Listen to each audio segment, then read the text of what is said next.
Okay viewers, well I've got my parts here for my radio. I've got all my replacements for my paper capacitors. These are all my equivalents. 0.033 is equivalent to 333. It's a little conversion chart that comes with. You can convert from the old 0.033 to up to 333k and learn how to read them. But yeah, this one here is a replacement for this one, for example. This is bipolar. And these are made at a certain working voltage back then because they were so expensive to produce, but these are just so cheap to make now they can make them at a set voltage. So that's the equivalent, the modern one of that capacitor. It's a lot smaller and it's bipolar, so I can install it any way I want and it won't matter. Still work the same. Now these capacitors here are fine. So there's one there, one there, one there. These are the ones for the I don't know if it's for the IF cans or what, because they don't have any capacitors in them apparently, these types of IF cans, so that's a pretty good thing. I won't have to open them up. Here there's a capacitor there which goes off the IF can. It's on the outside. But this resistor's in question. I've written it down what value it is. It's a resistor, PSG one. It is a 271.6 ohms. I measured that before it was burnt. And I've looked at the proper picture on the internet what colour it actually is, and yeah, it's 271.6 ohms, so it's a 5 watt resistor. I might have to get a replacement for that if that's getting hot for some reason. So if I replace these and all these and see what happens, see how she functions. The worst case scenario, this tube could be bad, but I hope not. They're common tubes, but they're still going to be hard to find. So yep, approximate current I know. That's the one I just written down. That's a 271.6 ohm resistor. So I've written that down, so if it does go out of tolerance, I'm going to have to replace it. So while that's heating up, see how hot we're getting.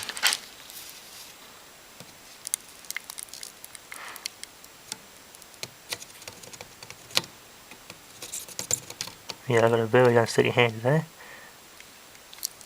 There we go, get some desoldering blade. Be careful, these are the wires here. Just remember if they come off, I've got to remember exactly where they go. So yeah, time to start replacing those capacitors and we'll see how we go. Okay viewers, watch is all done.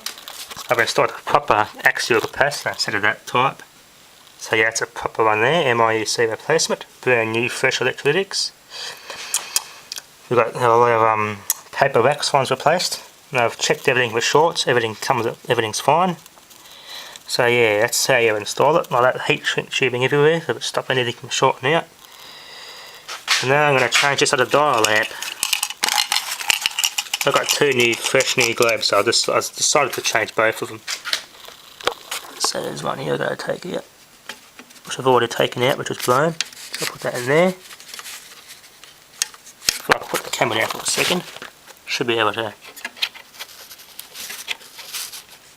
There we go, that's in.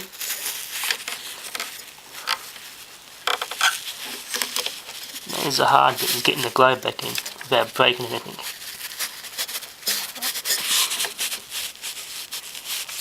Yeah, it's a very tight workspace in this part of the radio.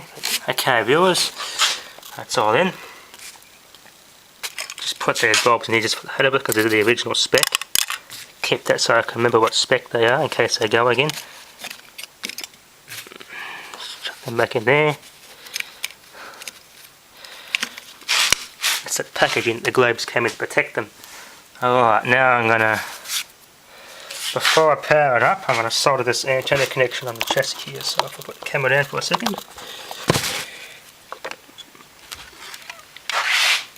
Very carefully. So there's all the old caps. That one here, yeah, I changed it, it's the wrong type. There you go. Wasn't much there at all. Okay, that's our rectifier tube, I'm pretty sure. There's a schematic somewhere on the internet that tells each what these tubes are and the equivalent replacements. These are actually built by AWA, the mini watt brand, and it's also used by Philips. And they're also made in France by Philips. So technically these are Philips tubes. But these are Australian made tubes, so these have been made by AWA, these tubes. So now this little crack here I've got to try and solder. Soldering to the chassis is the hardest bit because you've got to get all this area hot, which is difficult to do with a normal soldering iron like that. But yeah, if I can just... Hang on, move the radio a bit closer. This is technically a Philips radio Kriesler. Kriesler brand was out, bought out by Philips. So Philips tubes should be able to be good replacements for this. Alright, viewers, I'm going to need another steady hand for this, so I'll do this bit. I don't know how good it will come out on camera, but if I get the camera there, should be able to see that. That's our earth, this one. This red one's just an extension antenna.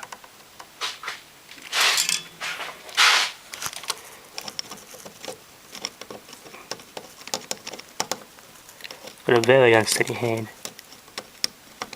Cannot keep the soldering iron still. Yeah, it's very hard to get a good connection because you've got to get everything hot. Very hard to do on this.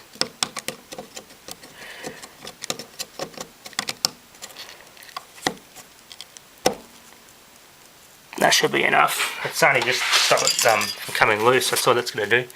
The screw's on damn tight. Viewers, one more small thing I do before I power it up. I'm going to give it a careful blowdown with compressed air. Very carefully. Then we can give it a test. Okay viewers, look at the tap on very slightly, regulate with some pressure. Okay, very carefully. Don't want to be any more pressure than that.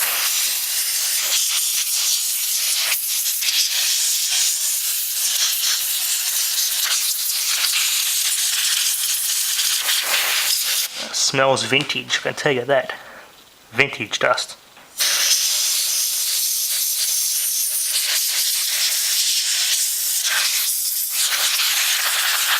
Especially the speaker paper. That paper's probably, yeah, it's only thin paper, you don't want to be too hard on that. That speaker is in very good condition too, so.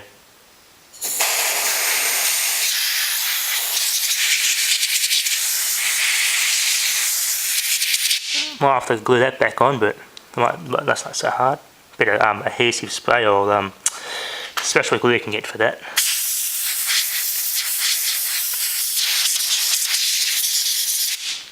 Now the underside. Now this has to be very carefully flipped over, so I'll put the camera down for a second. Very careful how you handle these old chassis because there's delicate parts in here. Alright viewers, well that's the underside again.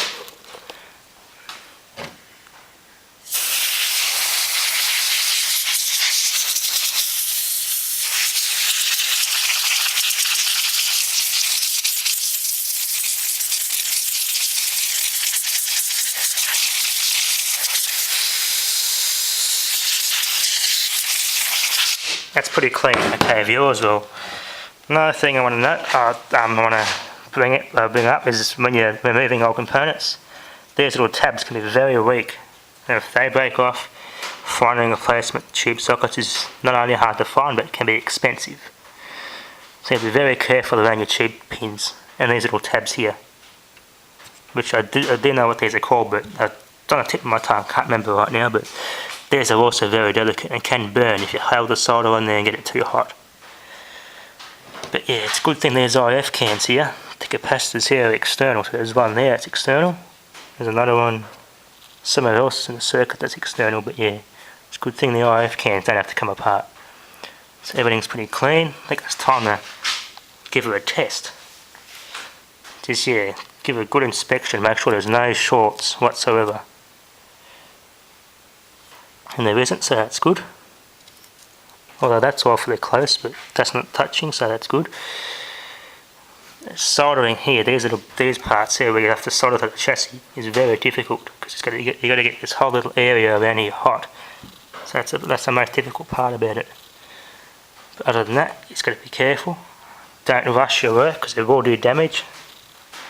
And that's going to be a nightmare to replace parts that get broken like tube sockets. So yeah, take your time, be careful, and yeah. this process only took me about probably half an hour. But yeah, I like to have the values sticking out, so as soon as I flip it upside down I can see all the values. Makes it easier, just so that you can diagnose stuff. Yeah, that's me. That one here be on the upside. Look from the top, you see the value of these capacitors. But yeah, that's enough talking for now. Let's go give it a test.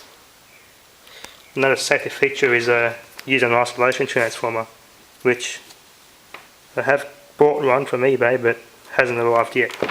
It's just been posted, so when that arrives I'll show you how you can use that when you're repairing radios. So yeah, trying to give this a test. To up the prices of okay viewers, well, yeah, I didn't get the turning on sequence, but success, the repair. I'm very happy. So yeah, changing these does help. So this wasn't the problem in the power supply circuit. If it does hum, do not leave it humming. You'll damage any of these tubes, and that will really ruin your day. So I'm using an insulated screwdriver because I don't have an isolation transformer, so I'm going to use an insulated screwdriver and take caution what I'm doing.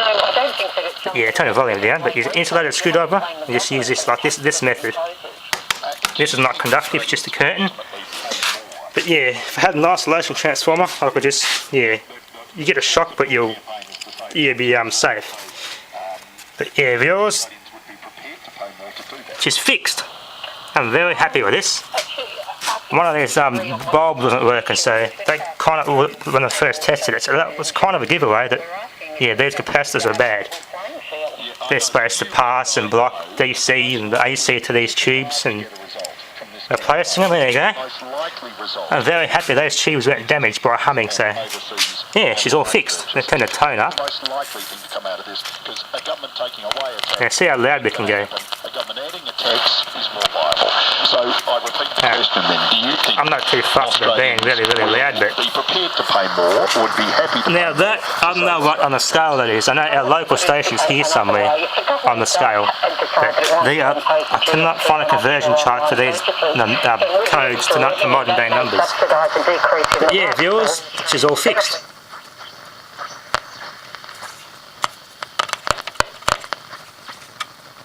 Be very careful. Let's get over here.